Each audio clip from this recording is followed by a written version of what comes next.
السلام علیکم ورحمۃ اللہ وبرکاتہ۔ بسم اللہ الرحمن الرحیم۔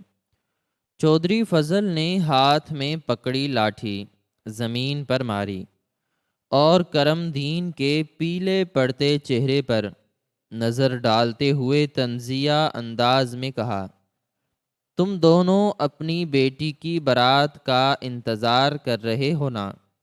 تو اپنی بیٹی سے کہہ دو یہ سرخ جوڑا اتار دے، کیونکہ اس کی بارات اب نہیں آئے گی۔ بارات آدھے راستے سے واپس جا چکی ہے۔ کرم دین نے چودھری کے سامنے ہاتھ باندھ دیے اور اس کے پیروں میں گر کر گڑ گڑانے لگا، چودھری صاحب یہ ظلم نہ کریں۔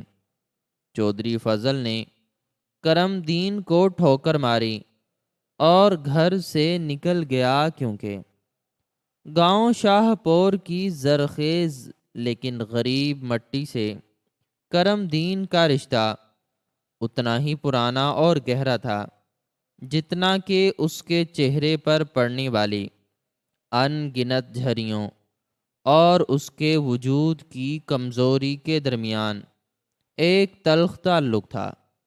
کرم دین نے اپنی ساری زندگی اسی گاؤں کی مٹی میں اپنا خون پسینہ ایک کرتے ہوئے گزاری تھی، اور اس کے ہاتھ مشقت کر کر کے اتنے کھردرے اور سخت ہو چکے تھے کہ اگر وہ کسی کھردرے پتھر کو بھی چھوتا تو شاید پتھر کو بھی اس کے ہاتھوں کی سختی اور اس کی زندگی کی تلخی کا احساس ہو جاتا۔ اس کی کمر جوانی میں ہی مصیبتوں اور مشقتوں کا بھاری بوجھ اٹھا اٹھا کر جھکنا شروع ہو گئی تھی، اور اب جب وہ بڑھاپے کی آخری دہلیز پر قدم رکھ چکا تھا تو اس کی کمر ایک پرانی کمان کی طرح بالکل ٹیڑھی ہو چکی تھی۔ کرم دین کی کل کائنات اور اس کی زندگی کا واحد سہارا اس کی وفادار بیوی سکینہ اور اس کی اکلوتی جان سے پیاری بیٹی زینب تھی۔ سکینہ بھی اپنے شوہر کی طرح ایک انتہائی صابر، شکر گزار اور محنتی عورت تھی، جس نے غربت اور افلاس کے ہر کڑے امتحان اور ہر مشکل گھڑی میں اپنے شوہر کا بھرپور اور سچا ساتھ دیا تھا۔ اس نے پوری زندگی میں کبھی اپنے شوہر سے کسی دنیاوی آسائش، کسی نئے لباس یا کسی بھی مہنگی چیز کا تقاضا نہیں کیا تھا، بلکہ وہ تو ہمیشہ صبر اور شکر کا دامن مضبوطی سے تھامے رکھتی اور گھر کے ٹوٹے ہوئے برتنوں اور سوکھی روٹی پر بھی اپنے پروردگار کا شکر ادا کرتی رہتی۔ زینب ان دونوں غریب میاں بیوی کی آنکھوں کا نور، ان کے اندھیرے گھر کا چراغ اور ان کے دل کا قرار تھی۔ وہ نہایت ہی باحیا، سلیقہ شعار، انتہائی نیک اور خوبصورت لڑکی تھی، جس کی جھکی ہوئی آنکھوں میں ہمیشہ حیا کا نور اور ہونٹوں پر خاموشی اور فرما برداری کا پہرا رہتا تھا۔ کرم دین جب بھی دن بھر کی کٹھن مزدوری کے بعد تھکا ہارا گھر لوٹتا اور اپنی بیٹی کو مسکراتا ہوا دیکھتا تو اس کی ساری دن بھر کی تھکاوٹ، اس کے ماتھے کا پسینہ اور زندگی کی تمام تر پریشانیاں ایک ہی لمحے میں ہوا میں اڑ جاتیں۔ لیکن اس بے پناہ محبت کے ساتھ ہی اس کے غریب اور کمزور دل میں ایک نامعلوم سا خوف اور ایک گہری فکر بھی ہمیشہ کروٹیں لیتی رہتی کہ وہ اپنی اس غریب اور بے سہارا بچی کے ہاتھ کیسے پیلے کرے گا اور اسے کیسے کسی اچھے گھرانے میں باعزت طریقے سے رخصت کرے گا، کیونکہ ان کے پاس تو 2 وقت کی پیٹ بھر روٹی پوری کرنے کے لیے بھی ذرائع انتہائی محدود تھے، اور وہ بامشکل اپنا روز مرہ کا گزارا کر پاتے تھے۔ گاؤں شاہ پور میں کرم دین کی طرح اور بھی بہت سے غریب اور بے بس لوگ بستے تھے، جن کی زندگیاں صرف اور صرف مشقت، دکھ اور خاموشی کے لیے وقف تھیں، اور ان سب غریبوں پر حکمرانی کرنے والا، ان کی قسمتوں کا فیصلہ کرنے والا اور ان پر ظلم ڈھانے والا ایک ہی طاقتور شخص تھا، جس کا نام چودھری فضل تھا۔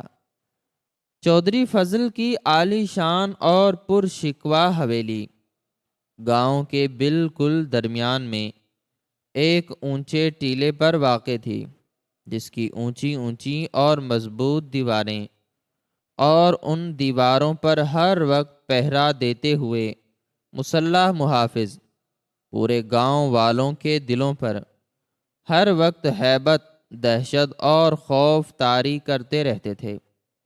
چودھری فضل ایک انتہائی ظالم، متکبر، سنگ دل اور فرعون صفت انسان تھا، جس کی مونچھوں کا مخصوص تاؤ، اس کی ظالمانہ سرخ آنکھیں اور اس کی چال کا غرور اس بات کا سرے عام اعلان کرتا تھا کہ وہ اس پورے علاقے اور ان غریب انسانوں کا بلا شرکت غیر مالک ہے، اور کوئی بھی غریب مزارع یا کسان اس کے سامنے سر اٹھانے یا اس کی مرضی کے خلاف بات کرنے کی رتی برابر بھی جرت نہیں کر سکتا۔ کرم دین بھی گاؤں کے دوسرے بے بس اور لاچار کسانوں کی طرح چودھری فضل سے حد درجہ خوف زدہ رہتا تھا، اور جب بھی چودھری فضل اپنی مہنگی سواری پر گاؤں کے کچے اور دھول بھرے راستوں سے گزرتا تو کرم دین اپنا سر جھکا کر اور اپنے ہاتھ باندھ کر راستے کے ایک طرف کھڑا ہو جاتا، اور اس وقت تک وہیں مٹی میں کھڑا رہتا جب تک چودھری کی سواری اور اس کے محافظوں کا قافلہ وہاں سے مکمل طور پر غائب نہ ہو جاتا۔ کرم دین کو یہ بات بہت اچھی طرح معلوم تھی کہ چودھری فضل کی مغرور نظر میں ان غریبوں اور مزاریوں کی حیثیت ان کی حویلی میں بندھے ہوئے شکاری کتوں سے بھی بدتر اور ذلیل ہے، لیکن وہ اور اس کے جیسے تمام گاؤں والے انتہائی مجبور تھے، کیونکہ اس کا دادا پر دادا اور باپ سبھی اسی گاؤں کی ظالم مٹی میں دفن تھے، اور اس کے پاس کوئی ایسا دوسرا ٹھکانہ یا کوئی ایسا شہر نہیں تھا جہاں وہ اپنے خاندان کو لے کر ہجرت کر سکے اور اس ظلم کی چکی سے خود کو نکال سکے۔ زینب اب آہستہ آہستہ جوان ہو چکی تھی، اور اس کی جوانی کرم دین اور سکینہ کے لیے ایک بہت بڑا امتحان اور ایک بوجھل ذمہ داری بن چکی تھی۔ وہ دونوں میاں بیوی راتوں کو جاگ جاگ کر مصلے پر گڑ گڑاتے اور اپنی معصوم بیٹی کے اچھے نصیب کی دعائیں مانگتے، اور دن کو کرم دین اپنی ہڈیوں کو مزید گلا کر دگنی محنت کرتا تاکہ اپنی بیٹی کے جہیز اور رخصتی کے لیے کچھ نہ کچھ رقم جوڑ سکے۔ اللہ کی شان اور اس کی رحمت ایسی ہوئی کہ ایک دن ساتھ والے گاؤں سے کچھ انتہائی معزز اور شریف لوگ کرم دین کے ٹوٹے پھوٹے اور کچے گھر کا دروازہ کھٹکھٹاتے ہوئے آ گئے۔ وہ لوگ اپنے جوان سال بیٹے اصغر کے لیے زینب کا رشتہ مانگنے آئے تھے۔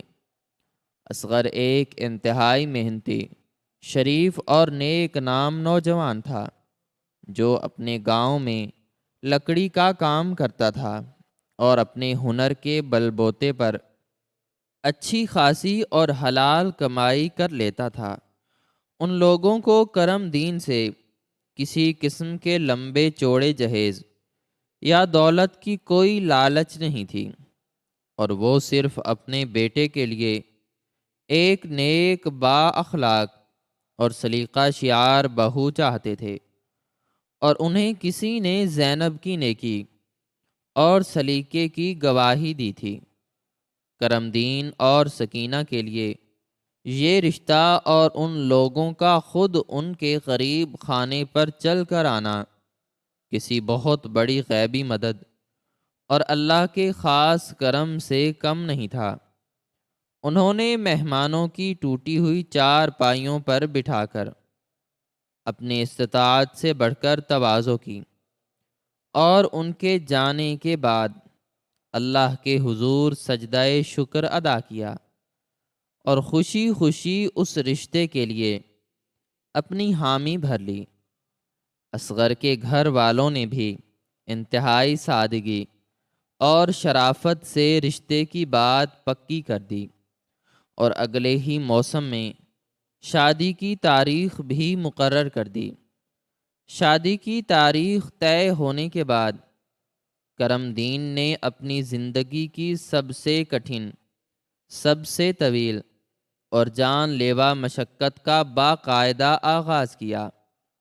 اس نے اپنی راتوں کی نیندیں، اپنا دن کا سکون، اپنا آرام اور اپنی گرتی ہوئی صحت، سب کچھ اپنی بیٹی کی رخصتی کی تیاریوں اور اس کی خوشیوں پر قربان کر دیا۔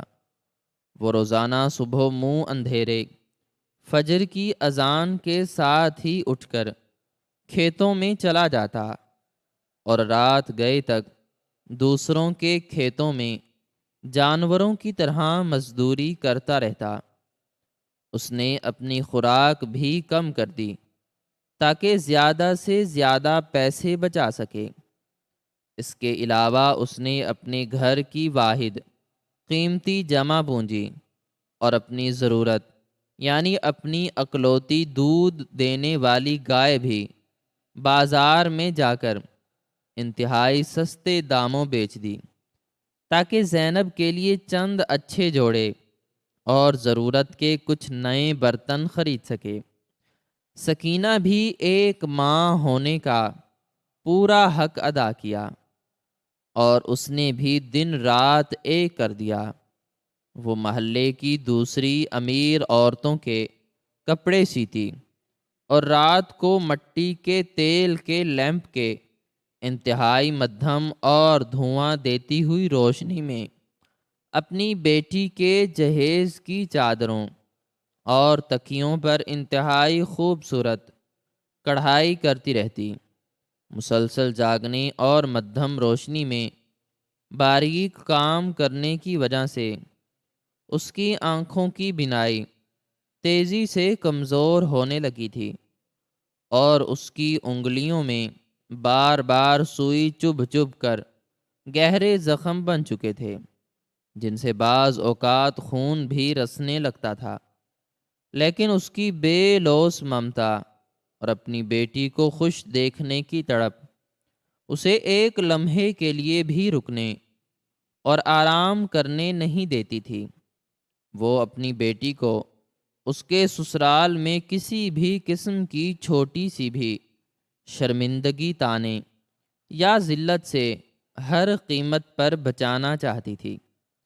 کرم دین نے اپنی زندگی بھر کی تمام جمع پونجی، اپنے خون پسینے کی سچی کمائی اور اپنی ہڈیوں کے گودے سے اپنی بیٹے کے لیے ایک چھوٹا سا لیکن انتہائی خوبصورت اور سلیقے والا جہیز تیار کر لیا تھا، جس میں ایک لکڑی کا مضبوط پلنگ، چند تانبے کے چمکدار برتن، کچھ نئے اور رنگ برنگے کپڑے اور روزمرہ ضرورت کی چند اشیاء شامل تھیں۔ پورا گاؤں کرم دین کی اس انتھک محنت، اس کی محبت اور اس کی بیٹی کے اتنے اچھے نصیب پر رشک کر رہا تھا، اور سب غریب کسان اور ان کی عورتیں اس کی خوشی میں سچے دل سے شامل تھے۔ آخرکار مہینوں کی اس کٹھن اور طویل مشقت کے بعد وہ مبارک دن بھی آ گیا جس کا کرم دین اور سکینہ کو انتہائی بے صبری اور دعاؤں کے ساتھ انتظار تھا۔ زینب کی شادی کا دن گاؤں میں سردیوں کی ایک انتہائی خوبصورت، سرد اور پرسکون صبح لے کر طلوع ہوا۔ جب سورج کی پہلی سنہری کرنیں کرم دین کے کچے گھر کے صحن میں پڑیں تو گھر میں ایک عجیب سی روحانی رونق اور خوشی کا انوکھا احساس پھیلا ہوا تھا۔ سکینہ نے صبح سویرے ہی اٹھ کر پورے گھر کی اچھی طرح صفائی کی اور کچے صحن میں پانی کا چھڑکاؤ کیا، جس سے مٹی کی بھینی بھینی اور سحر انگیز خوشبو پورے گھر اور گلی میں پھیل گئی۔ گاؤں کی محنتی عورتیں اور جوان لڑکیاں ٹولیوں کی شکل میں اپنے چہروں پر خوشیاں سجائے کرم دین کے گھر آنا شروع ہو گئیں۔ ان سب نے مل کر خوشی کے روایتی گیت گانے شروع کر دیے اور ڈھولک کی میٹھی تھاپ پر پورے ماحول میں ایک روایتی اور انتہائی میٹھی سی چاشنی گھول دی۔ کرم دین نے اپنے گھر کے باہر کچی گلی میں بانسوں اور پرانی چادروں کی مدد سے ایک چھوٹا سا خیمہ لگایا ہوا تھا، جہاں بارات کے مہمانوں کے باعزت طریقے سے بیٹھنے کا انتظام تھا، اور وہیں ایک طرف لکڑیوں کی آگ پر بڑی بڑی دیگوں میں شادی کا کھانا پک رہا تھا، جس کی اشتہا انگیز خوشبو سے پورے محلے کی بھوک چمک رہی تھی اور ہر طرف ایک خوشگوار سی ہلچل مچی ہوئی تھی۔ کرم دین آج انتہائی خوش اور مطمئن تھا۔ اس نے ایک پرانا لیکن انتہائی صاف ستھرا اور دھلا ہوا سفید لباس پہنا ہوا تھا، اور اس کے کمزور کندھے پر ایک روایتی اجرک رکھی ہوئی تھی، اور وہ ہر آنے والے مہمان اور گاؤں والے کا انتہائی عاجزی، محبت اور خوش دلی سے استقبال کر رہا تھا۔ اس کی دھنسی ہوئی آنکھوں میں خوشی، تشکر اور کامیابی کے آنسوں بار بار چھلک آتے تھے، اور وہ بار بار آسمان کی طرف دیکھ کر اپنے رب کا سچے دل سے شکر ادا کر رہا تھا کہ اس نے ایک غریب باپ کی عزت رکھ لی اور اسے اس بھاری ذمہ داری سے سرخ رو کر کے گزرنے کا موقع دیا۔ گھر کے اندر کے ایک چھوٹے سے کچے کمرے میں زینب کو دلہن کے خوبصورت روپ میں تیار کیا جا رہا تھا۔ سکینہ نے اپنے کانپتے اور زخمی ہاتھوں سے اپنی بیٹی کو وہ سرخ جوڑا پہنایا جو اس نے انتہائی محبت، محنت اور راتوں کی نیندیں قربان کر کے تیار کیا تھا۔ سرخ جوڑے میں زینب کا قدرتی حسن مزید نکھر آیا تھا اور وہ کسی پری کی طرح لگ رہی تھی۔ اس کے معصوم چہرے پر حیا کی گہری سرخی اور آنکھوں میں اپنے ماں باپ اور اپنے بچپن کے گھر سے جدا ہونے کا فطری دکھ اور اداسی صاف نظر آ رہی تھی۔ سکینہ نے روتے ہوئے اپنی بیٹی کے سر پر پیار سے اپنا کھردرا ہاتھ پھیرا اور اس کے ماتھے کو چومتے ہوئے اسے ڈھیروں دعائیں دیں۔ سکینہ کے گرم آنسوں زینب کے رخساروں پر گر رہے تھے، اور وہ اپنی بیٹی کو گلے لگا کر مسلسل نصیحتیں کر رہی تھی کہ میری بچی، اپنے نئے گھر اور اپنے سسرال میں ہمیشہ صبر، شکر اور برداشت کا مظاہرہ کرنا، اپنے شوہر کی فرما بردار رہنا اور ہمارے اس غریب خانے کی عزت کو ہمیشہ قائم رکھنا۔ تاکہ کوئی ہمیں طعنہ نہ دے۔ زینب نے بھی روتے ہوئے اور سسکیاں لیتے ہوئے اپنی بوڑھی ماں کے گلے لگ کر حامی بھری، اور اس انتہائی جذباتی لمحے کمرے میں موجود تمام عورتوں کی آنکھیں نم ہو گئیں اور پورا کمرہ سسکیوں سے گونج اٹھا۔ وقت تیزی سے اپنے پر لگا کر اڑ رہا تھا اور دوپہر کا وقت قریب آ رہا تھا۔ جب بارات کے آنے کا مقررہ وقت تھا، کرم دین بے چینی سے بار بار گلی کے نکڑ تک جاتا اور بارات کا راستہ دیکھ کر واپس خیمے میں آ جاتا۔ اس کی بے صبری اور خوشی دیدنی تھی۔ گاؤں کے تمام غریب مرد بھی اپنے اچھے اچھے کپڑے پہن کر خیمے میں جمع ہو چکے تھے اور آپس میں خوش گپیوں اور ہنسی مذاق میں مصروف تھے۔ بچے ادھر ادھر بھاگتے پھر رہے تھے اور ایک میلے کا سا خوشگوار سما تھا۔ کرم دین نے کھانے کا سارا انتظام مکمل کر لیا تھا اور وہ اس بات پر دل سے مطمئن تھا کہ وہ اپنے آنے والے معزز مہمانوں کی اچھی طرح اور بھرپور تواضع کر سکے گا۔ سورج اپنی پوری آب و تاب کے ساتھ آسمان پر چمک رہا تھا اور سردیوں کی وہ نرم اور میٹھی دھوپ ان غریبوں کے جسموں کو ایک عجیب سی حدت اور سکون بخش رہی تھی۔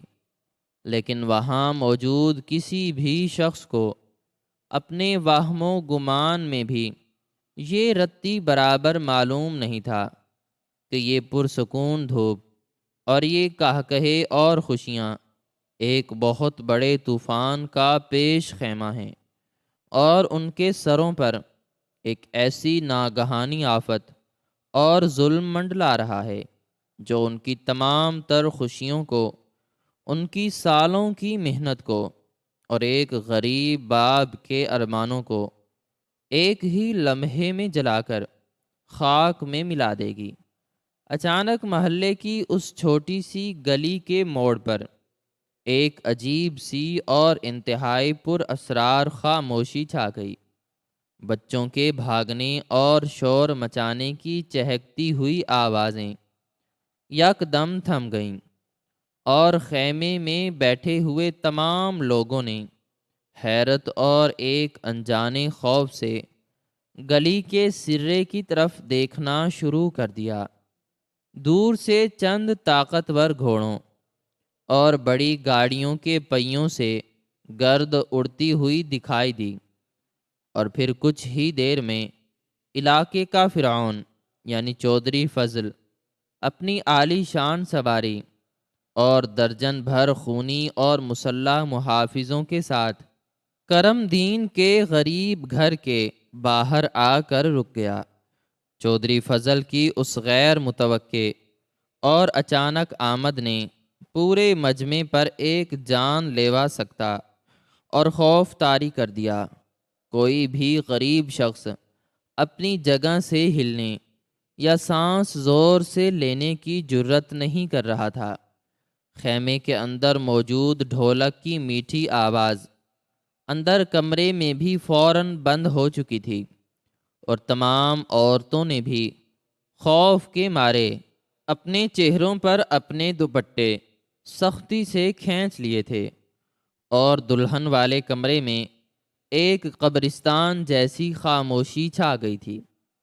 چودھری فضل انتہائی رعونت، تکبر اور غرور کے ساتھ اپنی سواری سے نیچے اترا۔ اس نے ایک انتہائی قیمتی، چمکدار اور روبدار لباس پہنا ہوا تھا، اور اس کے ہاتھ میں اس کی وہ مخصوص چاندی کے دستے والی بھاری لاٹھی موجود تھی جس کی ایک دستک سے پورے گاؤں کے فیصلے بدل جایا کرتے تھے اور غریبوں کی تقدیریں تاریک ہو جاتی تھیں۔ اس کے چہرے پر ایک زہریلی، طنزیہ اور ظالمانہ مسکراہٹ تھی، اور اس کی سرخ آنکھوں میں ایک ایسا تکبر اور فرعونیت تھی جو غریبوں کی خوشیوں کو زندہ جلا دینے کے لیے کافی تھی۔ اس کے مسلح اور وحشی محافظوں نے آگے بڑھ کر گالیاں دیتے ہوئے لوگوں کو پیچھے ہٹنے اور راستہ خالی کرنے کا اشارہ کیا، اور چودھری فضل اپنے بھاری اور خوفناک قدموں کے ساتھ کرم دین کے اس چھوٹے سے خیمے کی طرف بڑھنے لگا۔ کرم دین جو کچھ دیر پہلے تک انتہائی خوشی اور بے صبری سے اپنی بیٹی کی بارات کا راستہ دیکھ رہا تھا، چودھری کو اپنے خیمے کی طرف آتا دیکھ کر اس کا سارا کمزور جسم خوف سے کبوتر کی طرح کانپنے لگا۔ اس کا چہرہ جو خوشی اور فخر سے دمک رہا تھا، وہ یکدم موت کی طرح زرد پڑ گیا، اور اس کی ٹانگوں میں جیسے جان ہی نہیں رہی، اور وہ گرنے کے قریب ہو گیا۔ اس نے اپنے آپ کو بامشکل سنبھالا اور جلدی سے آگے بڑھ کر چودھری کے سامنے اپنا سر مکمل طور پر جھکا دیا، اور اپنے دونوں کھردرے ہاتھ باندھ کر انتہائی لرزتی ہوئی اور خوف زدہ آواز میں اسے خوش آمدید کہا۔ کرم دین کی زبان شدید خوف کے مارے بری طرح لڑکھڑا رہی تھی، اور اسے بالکل سمجھ نہیں آ رہا تھا کہ گاؤں کا اتنا بڑا اور ظالم چودھری، جس نے آج تک کسی غریب کے گھر پانی تک نہیں پیا، وہ اس کے اس غریب خانے پر آج اس خوشی کے موقع پر کیوں چل کر آیا ہے؟ کہ کیا وہ واقعی اس کی بیٹی کو کوئی تحفہ دینے آیا ہے، یا کوئی اور غضب ڈھانے اور کوئی طوفان برپا کرنے آیا ہے؟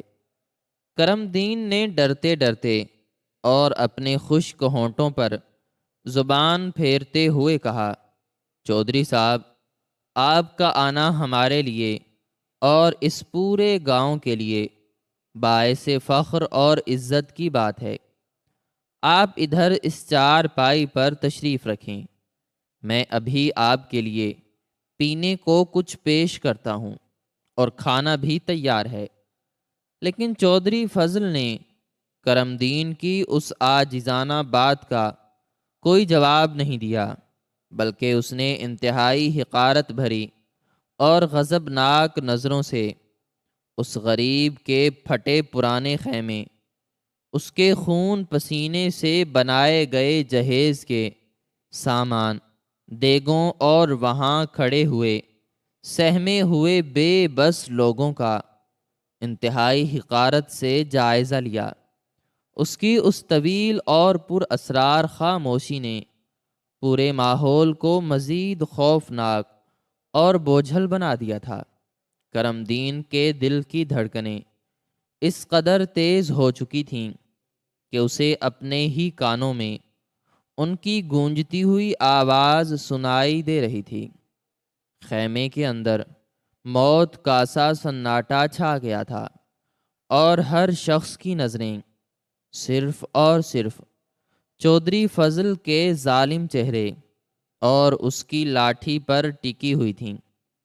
سکینہ بھی گھر کے کچے دروازے کی اوٹ سے کانپتے ہوئے یہ سارا خوفناک منظر دیکھ رہی تھی، اور اس کے دل میں مسلسل برے اور بھیانک وسوسے اٹھ رہے تھے۔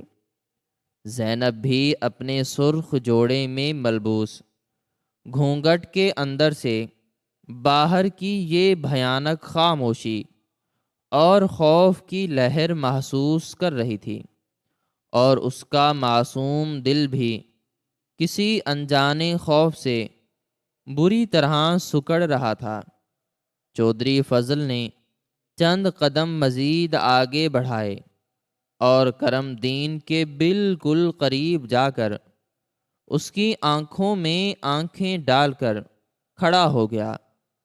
اس نے اپنی چاندی کے دستے والی لاٹھی کو اپنے ہاتھ میں مضبوطی سے پکڑا، اور پھر پورے مجمع کی خاموشی کو چیرتے ہوئے چودھری فضل نے ہاتھ میں پکڑی لاٹھی زمین پر ماری اور کرم دین کے پیلے پڑتے چہرے پر نظر ڈالتے ہوئے طنزیہ انداز میں کہا، تم دونوں اپنی بیٹی کی بارات کا انتظار کر رہے ہو نا؟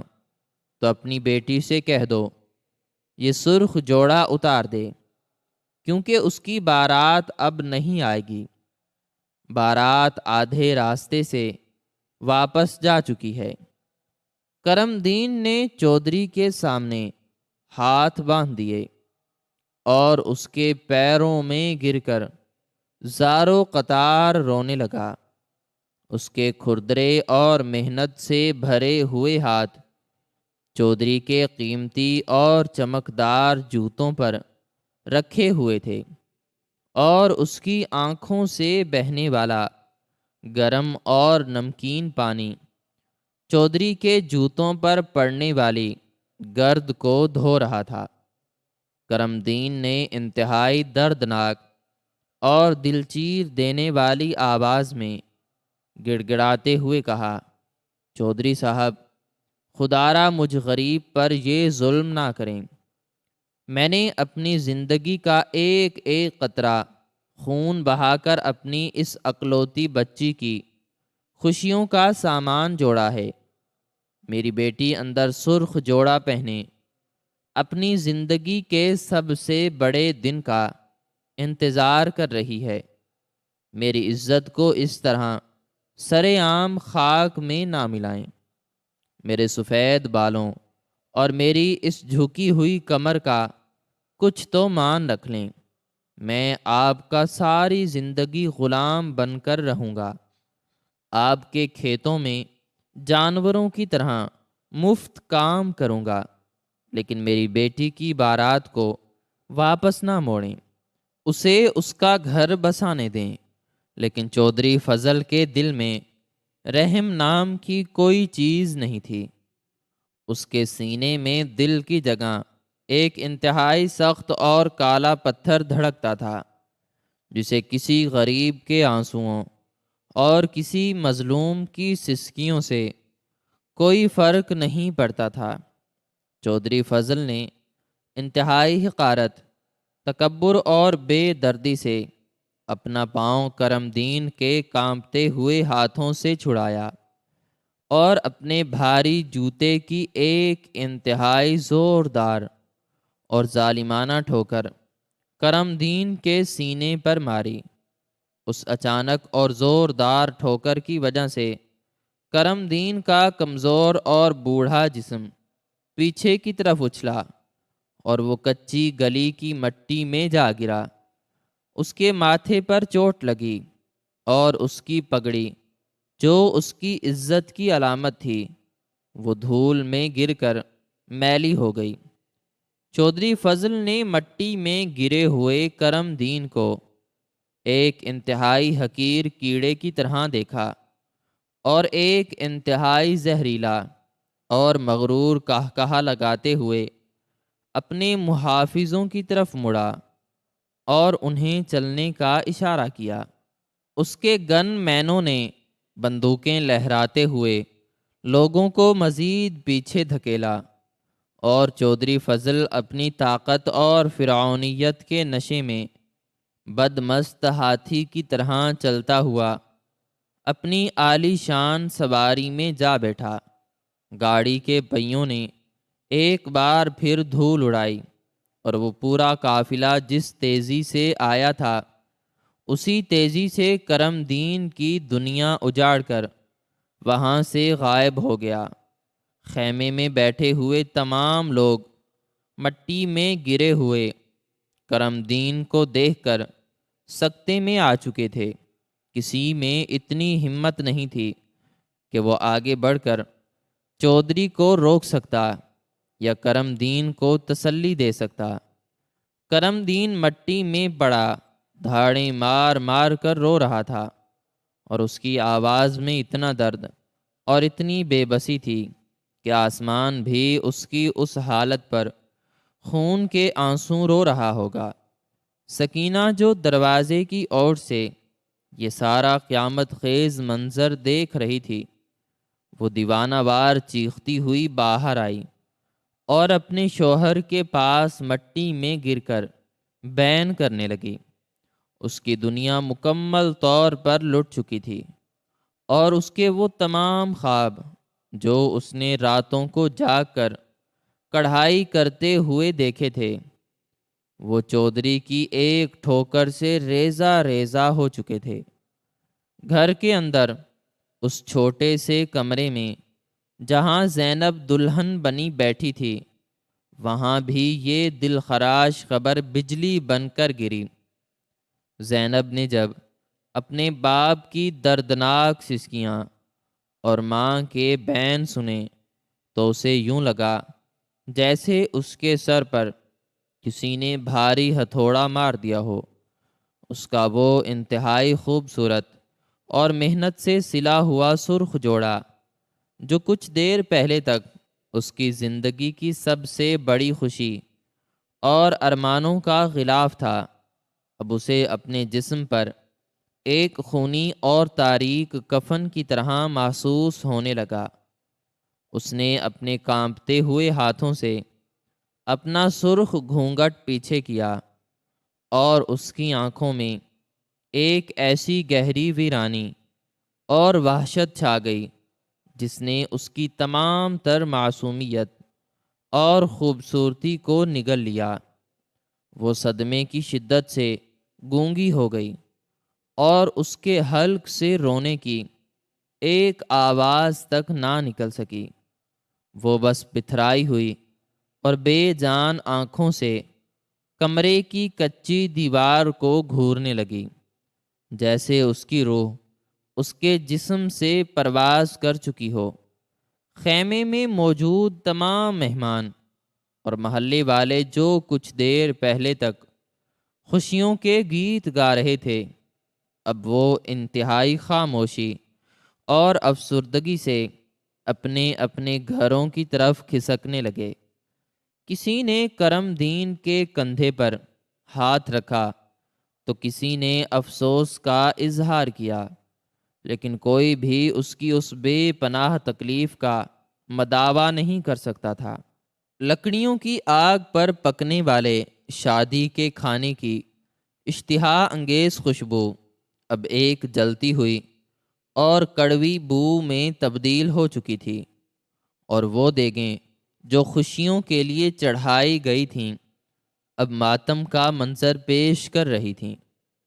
کرم دین نے اپنے آنسوؤں کو اپنے کھردرے ہاتھوں سے صاف کیا اور زمین سے اٹھ کھڑا ہوا۔ اس کی آنکھوں میں اب رونے کے بجائے ایک انتہائی شدید بے یقینی اور ایک دیوانگی سی چھا چکی تھی۔ اسے اب بھی اپنے کانوں پر یقین نہیں آ رہا تھا کہ اس کی بیٹی کی بارات راستے سے ہی واپس جا چکی ہے۔ اس کا دل یہ ماننے سے مکمل طور پر انکاری تھا کہ کوئی انسان اتنا ظالم کیسے ہو سکتا ہے کہ وہ عین شادی کے دن کسی غریب کی خوشیوں کو یوں پاؤں تلے رون دے۔ اس نے سکینہ کو وہیں روتا ہوا چھوڑا اور پاگلوں کی طرح ننگے پاؤں محلے کی گلی سے نکل کر اس پکی اور لمبی سڑک کی طرف بھاگنا شروع کر دیا جہاں سے بارات نے آنا تھا۔ اس کے پاؤں میں جوتے نہیں تھے، اور سڑک کی کھردری بجری اور پتھر اس کے تلووں کو بری طرح زخمی کر رہے تھے، لیکن اسے اپنے پیروں سے بہنے والے خون اور درد کی رتی برابر بھی پرواہ نہیں تھی۔ اس کے دل میں جلنے والی آگ اس کے پیروں کے درد سے کہیں زیادہ شدید اور تکلیف دہ تھی۔ وہ بھاگتا جا رہا تھا اور راستے میں آنے والے ہر شخص سے دیوانہ وار پوچھ رہا تھا کہ کیا انہوں نے کوئی بارات ادھر سے گزرتی ہوئی دیکھی ہے، لیکن سڑک بالکل سنسان اور ویران تھی۔ وہاں خوشیوں کے گیت گاتی ہوئی کوئی بارات نہیں تھی۔ بلکہ صرف اڑتی ہوئی دھول اور چودھری فضل کی سواریوں کے ٹائروں کے گہرے نشانات موجود تھے جو کرم دین کے سینے پر نقش ہو چکے تھے۔ سورج اب بالکل سر پر آ چکا تھا اور اس کی تپش میں بے پناہ اضافہ ہو گیا تھا، لیکن کرم دین کے اندر ایک عجیب سی سردی اور موت جیسی ٹھنڈک اترتی جا رہی تھی۔ وہ میلوں تک پیدل اور ننگے پاؤں بھاگتا ہوا اور چلتا ہوا اس ساتھ والے گاؤں کی طرف روانہ ہو گیا جہاں اس کی بیٹی کا رشتہ طے ہوا تھا اور جہاں سے اصغر کی بارات نے آنا تھا۔ اس کا گلا سوکھ کر کانٹا ہو چکا تھا، اس کی سانسیں دھونکنی کی طرح چل رہی تھیں اور اس کی آنکھوں کے سامنے بار بار اپنی بیٹی کا وہ اترا ہوا اور صدمے سے چور چہرہ گردش کر رہا تھا جسے وہ دلہن کے روپ میں روتا ہوا چھوڑ کر آیا تھا۔ کئی گھنٹوں کی انتہائی کٹھن، اذیت ناک اور تھکا دینے والی مسافت کے بعد آخر کار وہ اس گاؤں میں پہنچ گیا جہاں اصغر کا گھر تھا۔ اس نے ہانپتے ہوئے اور گرتے پڑتے اصغر کے گھر کا دروازہ کھٹکھٹایا۔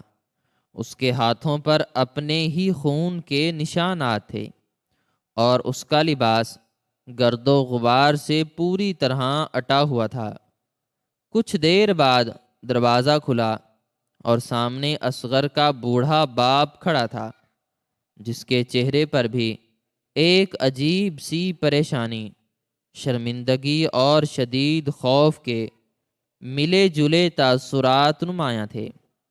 کرم دین نے اسے دیکھتے ہی اپنے دونوں ہاتھ جوڑ لیے اور روتے ہوئے اس کے قدموں میں گرنے کی کوشش کی، لیکن اصغر کے باپ نے اسے پیچھے ہٹا دیا۔ کرم دین نے ہچکیاں لیتے ہوئے اور گڑ گڑاتے ہوئے کہا، بھائی جان، آپ لوگوں نے مجھ غریب کے ساتھ یہ کیا کیا ہے؟ آپ میری بچی کی بارات آدھے راستے سے واپس کیوں لے گئے؟ کیا مجھ سے کوئی بہت بڑی بھول ہو گئی تھی؟ کیا میں نے آپ کی خدمت میں کوئی کمی چھوڑ دی تھی؟ میری بیٹی تو اپنے سرخ جوڑے میں آپ کے بیٹے کی راہ تک رہی ہے۔ خدا را مجھ پر رحم کریں اور مجھے بتائیں کہ آپ لوگوں نے ایسا کیوں کیا ہے؟ اصغر کے باپ نے انتہائی بے بسی اور ڈر سے ادھر ادھر دیکھا اور پھر کرم دین کو سختی سے بازو سے پکڑ کر گلی کے ایک سنسان کونے میں لے گیا۔ اس نے کرم دین کی آنکھوں میں آنکھیں ڈال کر انتہائی بوجھل اور لرزتی ہوئی آواز میں کہا، کرم دین بھائی، تم ایک بہت اچھے اور شریف انسان ہو اور تمہاری بیٹی بھی کسی ہیرے سے کم نہیں ہے۔ ہم تو خود بڑی خوشی خوشی ڈھول باجوں کے ساتھ اپنی بارات لے کر تمہارے گاؤں کی طرف آ رہے تھے، لیکن راستے میں ہی ہمیں ایک بہت بڑی اور خوفناک آفت نے گھیر لیا۔ کرم دین کا دل دھک دھک کرنے لگا اور اس نے بے تابی سے پوچھا، کیسی آفت؟ اصغر کے باپ نے ایک لمبا اور ٹھنڈا سانس لیا اور بولا، تمہارے گاؤں کے چودھری فضل نے اپنے درجنوں مسلح بندے اور گاڑیاں لا کر ہماری بارات کا راستہ روک لیا تھا۔ ہم سمجھے کہ شاید کوئی ڈاکو ہیں، لیکن جب چودھری فضل خود اپنی سواری سے نیچے اترا تو اس کی آنکھوں میں خون اترا ہوا تھا۔ ہم غریب لوگ ہیں، ہم کسی سے دشمنی یا جھگڑا مول نہیں لے سکتے۔ چودھری نے ہمیں دھمکایا نہیں، بلکہ اس نے ایک ایسی بات بتائی جس نے ہمارے پیروں تلے سے زمین کھینچ لی۔ کرم دین کی حیرت اور بے چینی میں مزید اضافہ ہو گیا۔ اس نے کانپتے ہوئے ہونٹوں سے پوچھا کہ چودھری نے ایسی کیا بات بتائی جس سے آپ لوگ اتنے ڈر گئے اور میری بیٹی کو چھوڑ کر واپس آ گئے؟ اصغر کا باپ کچھ دیر خاموش رہا اور پھر اس نے انتہائی دردناک انکشاف کرتے ہوئے کہا، کرم دین، چودھری نے ہمیں بتایا کہ تم اور تمہارا پورا خاندان اس کی حویلی کے خاندانی اور پیدائشی غلام ہو، اور تمہاری بیٹی زینب قانوناً اور شرعاً اس کی حویلی کی ملکیت ہے۔ اس نے ہمیں دھمکی دی کہ اگر ہم نے اس کی مرضی اور اس کی اجازت کے بغیر اس کی ملکیت اور اس کی غلام لڑکی سے شادی کرنے کی ذرا سی بھی کوشش کی تو وہ ہمارے پورے خاندان کو زندہ جلا دے گا اور ہمارے گاؤں کو قبرستان بنا دے گا۔ ہمت ہارتے ہوئے اصغر کے باپ نے مزید کہا کہ ہم کسی بڑے عذاب میں نہیں پڑھنا چاہتے تھے، اس لیے ہم نے اپنی جان اور عزت بچانے کی خاطر اپنی بارات وہیں سے واپس موڑ لی۔ ہمیں معاف کر دو کرم دین، ہم تمہاری کوئی مدد نہیں کر سکتے۔ یہ سن کر کرم دین کا دماغ مکمل طور پر سن ہو گیا اور اس کی سماعتوں میں ایک عجیب سی سائیں سائیں ہونے لگی۔ وہ غلامی اور ملکیت کے ان بھاری اور خوفناک الفاظ کو سمجھنے کی کوشش کر رہا تھا، لیکن اس کا سیدھا سادہ ذہن ان پیچیدہ سازشوں کو سمجھنے سے قاصر تھا۔ وہ لڑکھڑاتے ہوئے قدموں کے ساتھ وہاں سے واپس مڑا اور ایک زندہ لاش کی طرح دوبارہ اپنے گاؤں کی طرف چل پڑا۔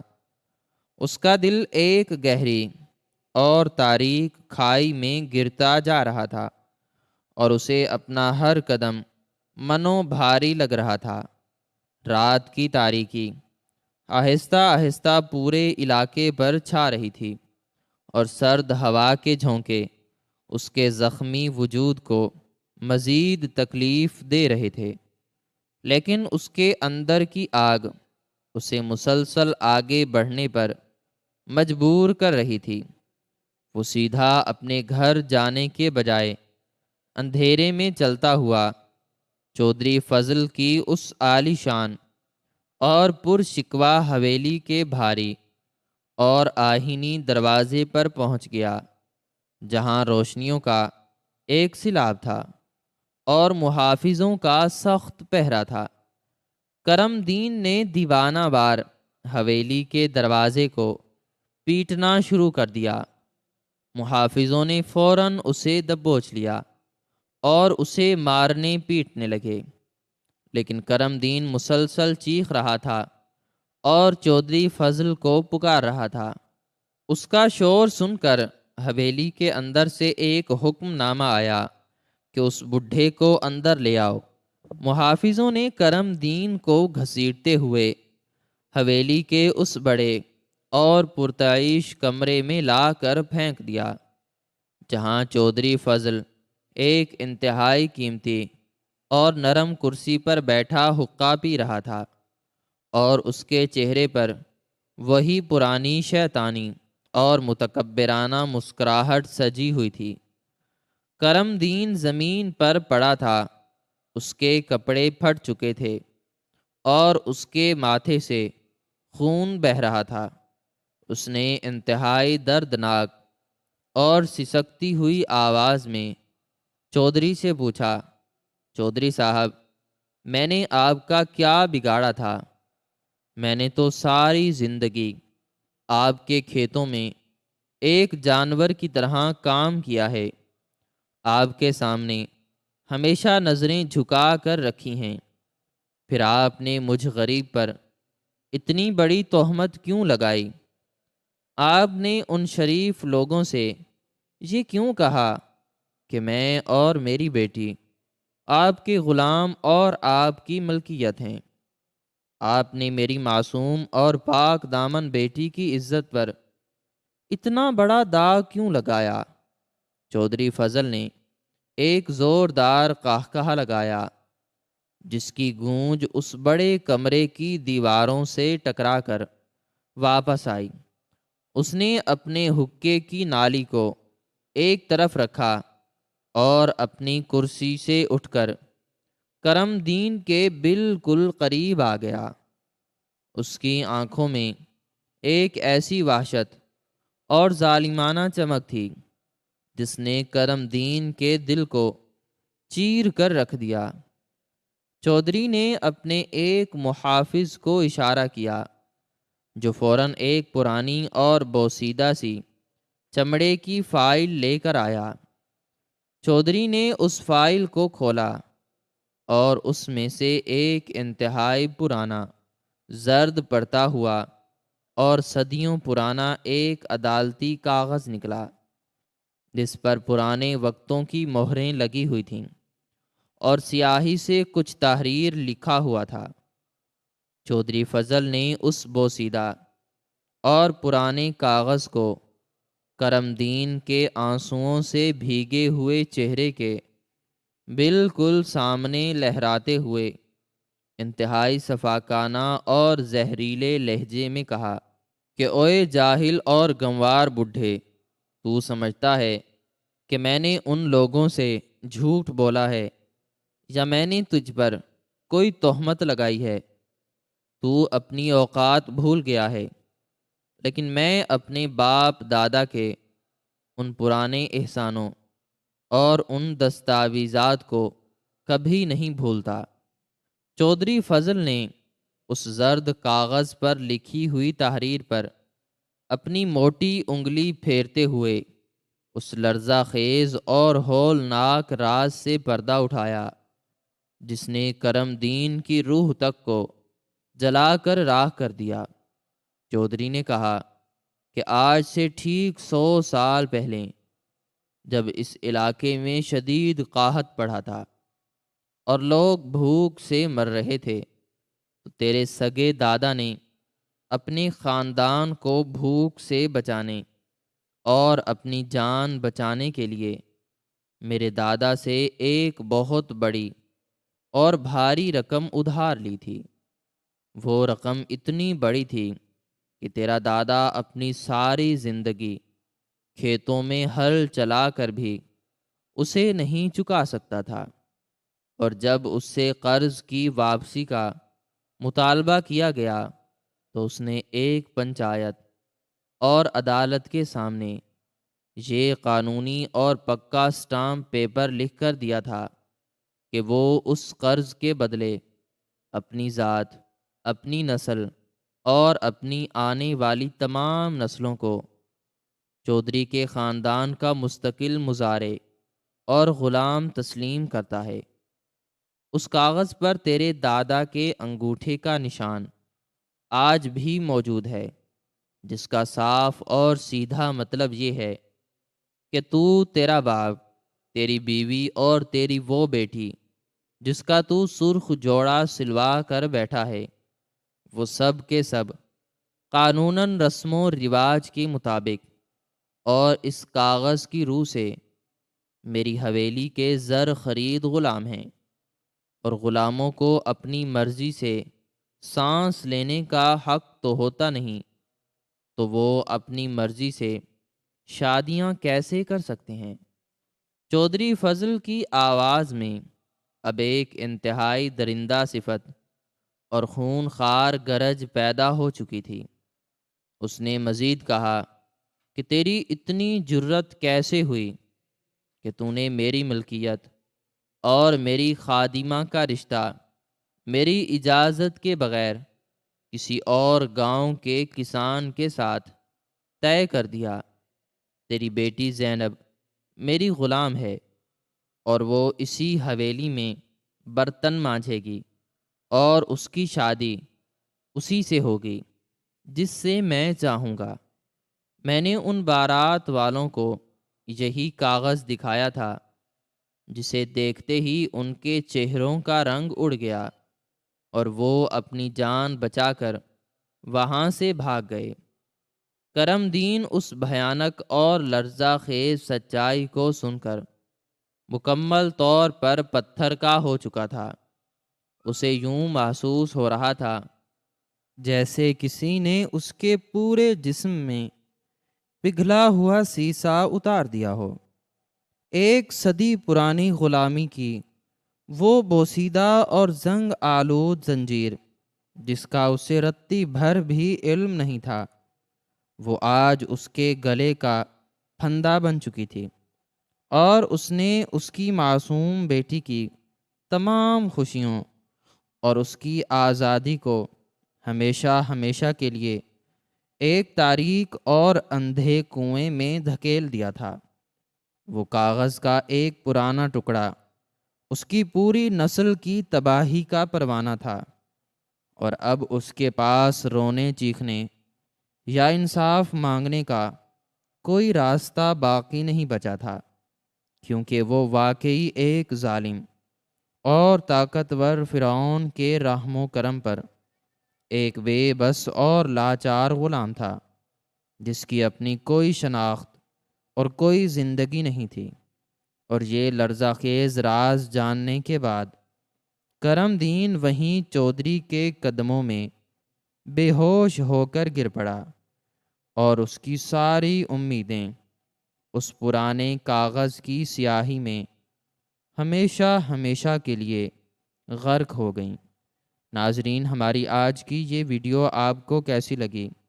کمنٹ سیکشن میں اپنی رائے کا اظہار ضرور کریں، اور مزید اس طرح کی ویڈیوز دیکھنے کے لیے ویڈیو کو لائک کریں، شیئر کریں اور چینل کو سبسکرائب کرنا نہ بھولیں۔